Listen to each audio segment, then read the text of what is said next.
Hello everyone, Jeff here with you for episode number 31 of the Wednesday Night Wrestling Blitz here on YouTube. This is a GMTE Express add-on exclusive with AEW NXT going head-to-head once again this week. Before we get it going, I wanted to take a moment here off the top of the podcast to send my thoughts, prayers, and condolences to the family, friends, and colleagues of Shad Gaspard, of course, the former member of Crime Time in WWE. It was discovered this week, him and his son had gone into the water in Venice Beach, California, bad riptide, had washed them out. They were able to recover his son, thankfully, but sadly, Shad Gaspard was not, they couldn't find him initially. He had got caught up. They tried to go to rescue him. They couldn't, but it was later discovered earlier in the week on the beach, on the sand there in Venice Beach. His body was found. He did pass away, sadly, at the age of 39, so very sad. It's a sad loss for everyone in the wrestling business here. Heard nothing but nice things from this guy. I haven't heard one bad thing about him. Of course, he was part of Crime Time in WWE. So I wanted to share my thoughts, prayers, and condolences and send them out to his family, friends, and colleagues at this time. Very sad loss indeed. So he was just 39 years of age. Alright, let's get it underway with NXT. Of course, this took place from Full Sail University in Winter Park, Florida. This was taped back on May 13th. Mauro Ranallo, Beth Phoenix, and Byron Saxton had the call here. They started the show with a graphic in memory of Shad Gaspard. A nice touch on their part. And I will mention also that AEW Wednesday Night Dynamite, Jim Ross mentioned it during the show as well. They did mention and bring that up, so that was nice of them to do that as well. The show opened up with Karrion Kross with Scarlett Bordeaux. They came out for their entrance. Good stuff there, the entrance. He took on a jobber here. Didn't really get the name. He beat him very quickly with the cross jacket. Very good showcase here. Tommaso Ciampa does come out after the match to introduce himself to Mr. Kross himself. He cuts a promo about how they're both very special and that he wants to have a special match with him on the June 7th Takeover in Your House special. So it looks like we're going to have that match. So that should be some pretty good action. You're going to finally get it going there. After a video package recapping the Cruiserweight tournament that's happened so far, we get another match in that interim Cruiserweight Championship tournament match we had. El Hijo del Fantasma, of course, the former King Cuerno, he took on Akira Tozawa here. Very good match from these guys, back and forth action. Ultimately, it saw Mr. Phantasmo get the win after hitting the thrill of the Hunts and getting the win here. And Phantasmo, by beating Akira Tozawa, actually won Group B with his record of 2-1. And he'll compete in the tournament final. Who will we go against? Well, we'll find out as we go on here. We saw Timothy Thatcher challenge Matt Riddle to a match here that can only be won by knockout or submission. No pins, I guess, and nothing like that. No fluky stuff. So knockout or submission. We got a promo here with Shotzi Blackheart. She's talking about her tank. We see her riding around in her tank here. She's talking about her punk rock pass, her ballsy attitude. She cut a promo in the NXT Women's Division as well while crushing cars in this tank that she was driving. So we had that. Mia Yim was in action here. She took on Santana Garrett. Very short match, a showcase for Mia Yim. She won with her swinging neck breaker. Johnny Gargano and Candice LeRae came out afterwards to sarcastically congratulate her and then mocked her about her loss to Charlotte Flair. They said that LeRae would have defeated Charlotte Flair if she'd been given the opportunity, and then they would show Mia Yim what happens in the NXT when someone gets an opportunity they don't deserve.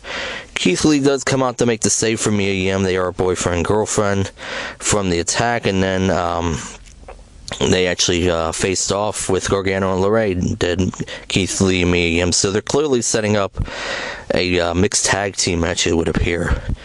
We got a Cameron Grimes promo next about how he defeated Finn Balor, and then we saw Drake Maverick backstage being interviewed. He cut a promo about the Cruiserweight tournament, how he has to just go forward here. He can't have any doubts and all that kind of stuff. A good promo here from Drake Maverick to get himself fired up. Next match on the card saw Roderick Strong taking on Dexter Loomis. Of course, we had that Zoom chat with the Undisputed Era. They nominated Roderick Strong to take on Dexter Loomis here. this was interesting. This was actually a bit of a surprise here. I mean, Dexter Loomis dominates. Roderick Strong actually does come back, and very surprising, he actually got the win here. Beat him clean. There was no shenanigans, nothing from the outside. No undisputed error to interfere. He beat him straight up on a roll-up, which was a surprise. So they beat Dexter Loomis here pretty early. Afterwards, Loomis gets his heat back by locking in the submission on Strong. The other members of the Undisputed Era do come out to try to make the save here, as he has the whole submission on. They're really unable to get him to break it. Velveteen does come out. Velveteen Dream, that is, comes out to make the save for Loomis from the attack. And then Velveteen Dream, I mean, he's going after Adam Cole, and he hits the purple Rainmaker. He did the deal here. Adam Cole's on the other side of the barrier where the fans would be sitting, and Velveteen Dream did his hit his Rainmaker on Cole over the barrier, and then the landing looked very rough on both guys. That was kind of a very dangerous spot there. Looked like both guys were in pain after all that. So during the commercial break, we see Phantasmo and Akira Tozawa having a discussion about their match post-wise. Phantasmo goes to get into his car, and then we see the Masked Men, these Dark Order rip-offs, as I call them. They drive up. They have Phantasmo held up. They do beat up on Tozawa, and then once Phantasmo is able to break free, the guys just drive off again, and that was it. So nobody gets taken by these Dark Order guys. These Dark Order rip-offs, I should say, so we had that. I still think when it's all said and done, Phantasma is going to be revealed to be part of this group, so we'll see where that goes. Tag team match here, we had Oni Lorcanen and Danny Burch teaming up to take on Everrise here. Very short match here. Lorcanen and Burch won pretty handily over Everrise. They won by submission, so they get a win here. Keith Lee, we had him cutting a promo next on Johnny Gargano to hype up what could be that mixed tag team match. We saw Matt Riddle then later on accept Timothy Thatcher's challenge, and then he named their match location The Cage. So looks like they could be having a cage match, and looks like they may be having it sooner than later. Another interim Cruiserweight Championship tournament match. We had Drake Maverick taking on Kushida here. Very good match here. Again, good storytelling from these guys. Can't really go wrong here. I think Maverick has been doing some of his best work here. He knows what's going on. We all know what's going on here. And he actually gets the win over Kushida, which I thought was a surprise as well.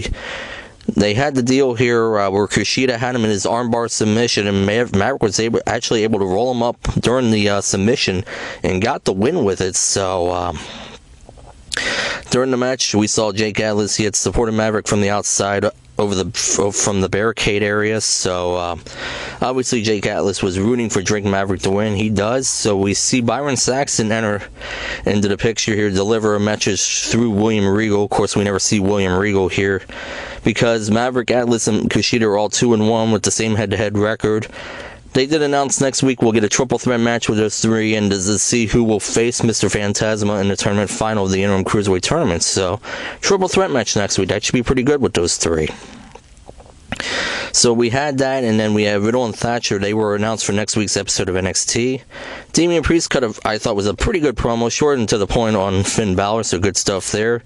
Tommaso Ciampa and Karrion Kross was officially announced for NXT TakeOver in Your House. Final match of the night in your main event was Rhea Ripley taking on Io Shirai. I thought this was okay. I thought it could have been a little bit better, giving it a little more time. It went a little less than 10 minutes. Ultimately, you knew where this was going. Charlotte Flair does come in at the end here. She initially came out. There was some contact with Rhea Ripley and Charlotte on the outside, and then Charlotte eventually just goes into the ring and attacks both of them. The match ends in a no contest, and Charlotte Flair beats them both down and stands tall posing as they went off the air. So that was it.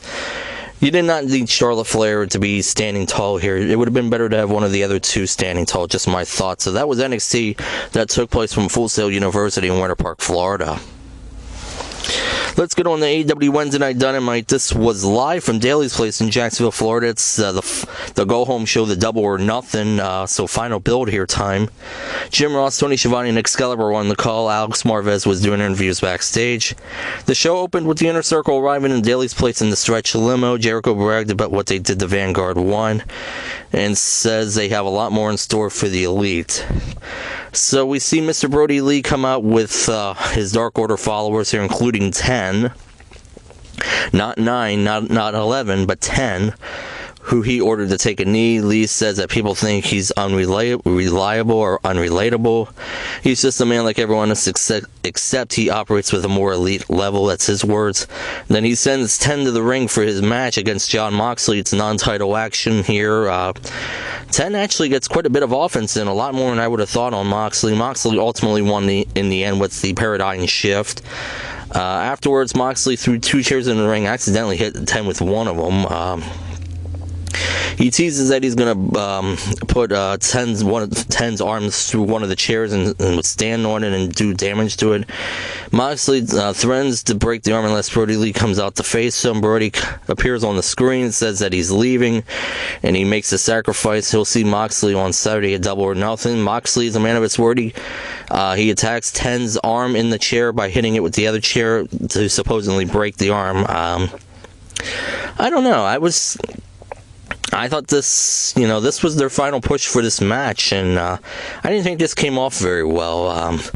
And I will say that the Moxley-Brodie Lee match for the AEW World Title at Double or Nothing is probably, I don't know, it doesn't seem all that exciting to me. I don't know why, but we have that anyways.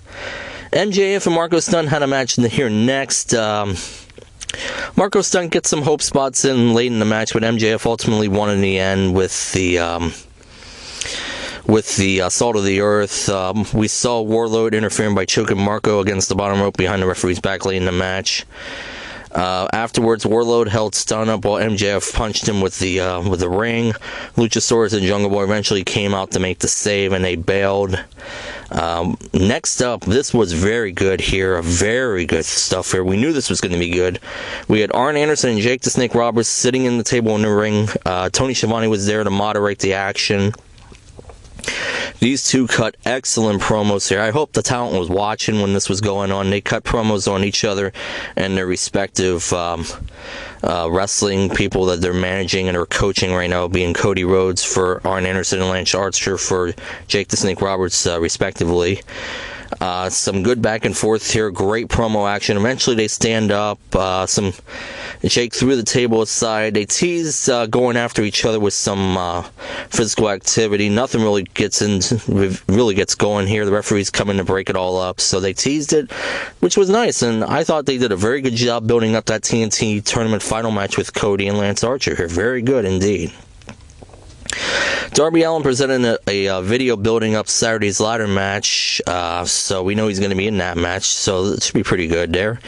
We saw Pac. He appeared in a video promo saying he'll never be forced to sit at home again to do nothing. Then he sat in Ray Phoenix, to take care of Orange Cassidy, so they have that match next. Back and forth action here. Late in the match, Kip Sabian provided a distraction by bringing the ladder to the ringside and sitting on top of it to watch the match. Phoenix then eventually took advantage of that situation. He took Cassidy down for the 3 count and got the win here. Afterwards, Scorpio Sky and Frankie Kazarian came out and dumped Sabian off the ladder. Then eventually they just they had this big brawl here to promote the ladder match. I thought it was a little sloppy personally for my liking. And a scary spot here. Ray Phoenix actually dove to the outside after his match with Orange Cassidy. He went for this big spot here, but none of the wrestlers, where they were doing the deal where they were brawling on the outside, Phoenix comes off to do a big move, and none of them catch him, and he actually landed right on the ground, right on his back. That looked like it hurt. Referee eventually very quickly came in to check on him. Apparently, he's just banged up. He's expected to be okay, and he'll be in that ladder match at Double or Nothing. But that looked pretty scary, and nobody really caught him. That was not good. We had women's tag team action was next here. Nyla Rose and Dr. Britt Baker took on Chris Statlander and Hikaru Shida, so they're combining the 2 women's matches for Double or Nothing into this tag team match here on the show. The match is going along here. I thought it was decent. Seems like towards the end of the match here, it got a little sloppy.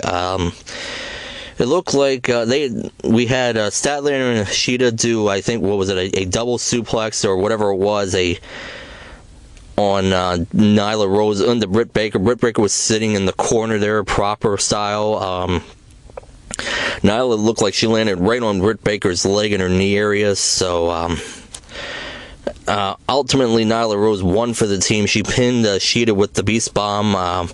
After the match, Nyla Rose got a table on and was teasing to put Hikaru Shida through it, but Chris Statlander was able to recover, and she was able to help Shida out, and Shida actually superplexed Nyla Rose through the table, and looked like Nyla Rose's head and her neck area, took the brunt of it as well, and looked like she was hurt as well. So let's talk about Britt Baker for a second. She was down in the corner in her tag team match, and then like I mentioned, with Statlander and Shida dropped Nyla Rose right onto her knee here. Afterwards, she was clutching it and being attended to by an official ringside. She was really out of the match the rest of the way. Looks like she's still on track to be performing against Statlander Double or Nothing. It's possible that she could have a knee injury. I thought, honestly, watching it, she was just selling here, and I thought this didn't look legitimate to me, but we'll see where this goes. Shida looks like she'll be okay as well. She looks like she had a scary fall as well.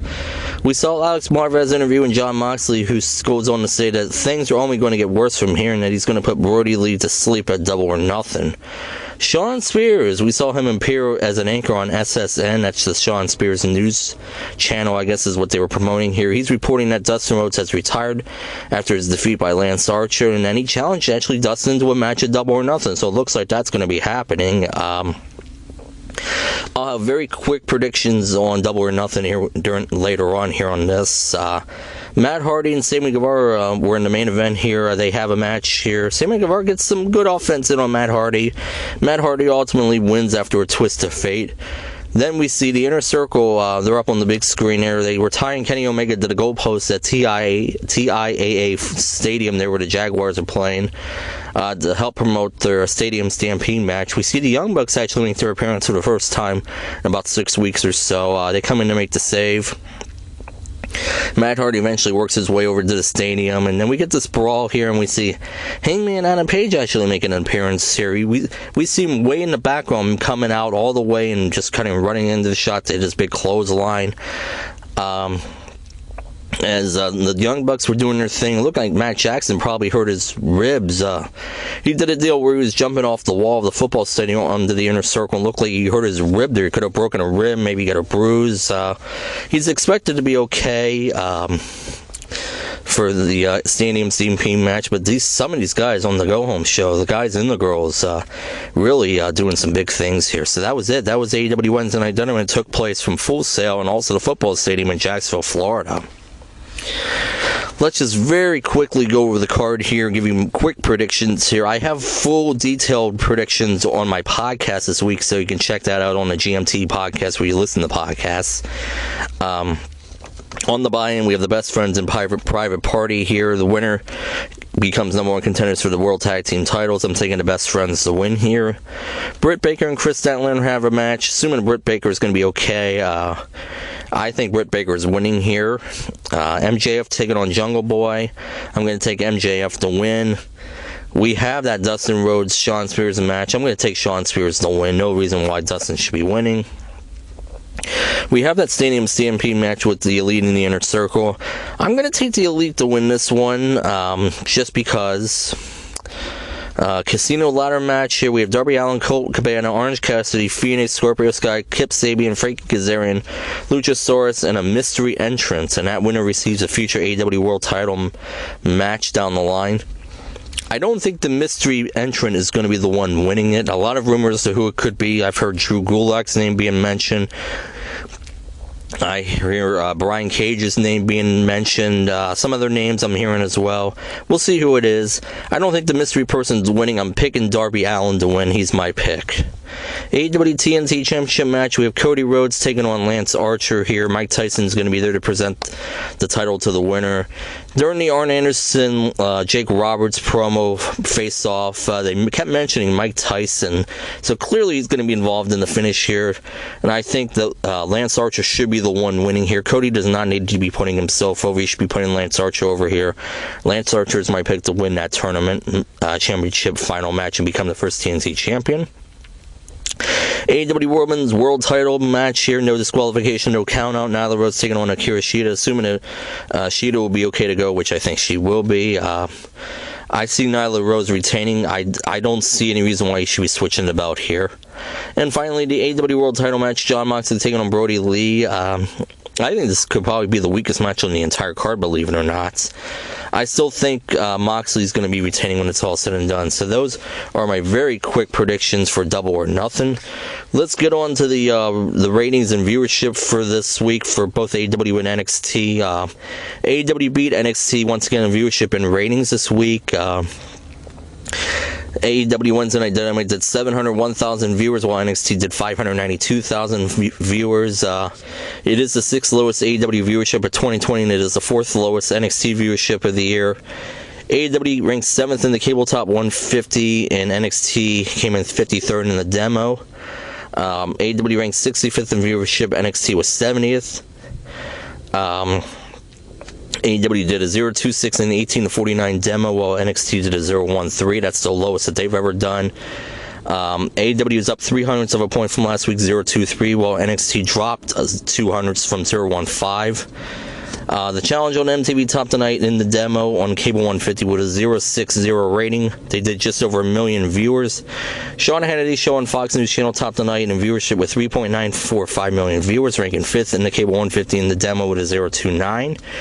The Masked Singer on Fox Television Top Tonight in viewership and in the demo, they did 8.998 million viewers, and they did a 2.3 rating in 18-49 demo, so that's it. So with AEW once again winning the viewership battle, they have 27 wins now, NXT has 5, and we have the 1 tie. My pick of the week this week is AEW. It was close, but I thought their build was, for the most part, pretty good here. I would take AEW over NXT. NXT didn't really have a whole lot wrong with it. Wasn't a big fan of the finish of the women's match in the main event. Other than that, I didn't think it was a terrible show. I thought AEW's build, the Double or Nothing, for the most part, was pretty good, and that's why I'm giving them the win this week. So, through 31 picks, I have NXT with 18 picks and AEW with 13 picks. Let me know down in the comment section below what your favorite moment from Wednesday's wrestling action is. We'll see you the next time on the next episode of the Wednesday Night Wrestling Blitz here on YouTube. Bye for now, everyone.